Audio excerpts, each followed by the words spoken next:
Hello, guys, and welcome to the beginning of your virtual weekend here in school. It is Friday, so tomorrow you're not going to have any videos or any work to do. Not until Monday, at least for my class. I don't know, maybe you have projects going on in the other classes. But yeah, it is Friday, so let's go ahead and get started with what we do now on Fridays, which is a weekly check. So, remember, we normally do weekly checks on Friday. I know we sort of stopped doing this because of the whole pandemic thing, but now let's get back into it and let's do a weekly check today. So, your weekly check is going to be all about the giant Asian hornet. Yeah, the giant Asian hornet. It's going to be all about that, all right? If you don't remember an answer, you can always go back to the videos that we just covered this whole week and you can answer those questions rewatching those videos, all right? So, this is what your weekly check would look like.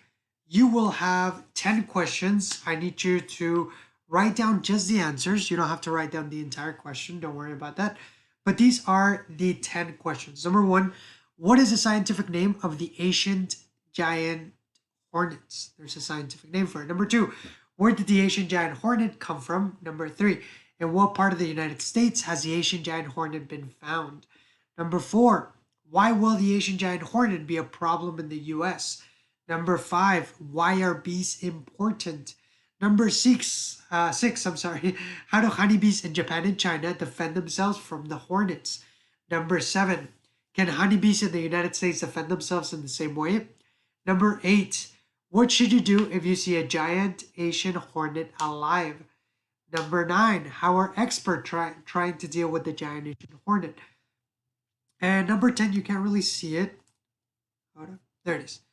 Number 10, what should you do if you see a giant Asian hornet that is dead? All right, 10 questions, answer all 10 of them. If you don't remember an answer, go back to the videos. All the answers are in all the videos. But if you do remember the answers, then you can just go ahead and write it down, take a picture of it, send it over to me, and that is your weekly check for today. Once you're done with your weekly check, then I hope you have a great weekend. I hope your weekend plans are as exciting or as relaxing as they need to be. And don't expect a video from me tomorrow nor Sunday.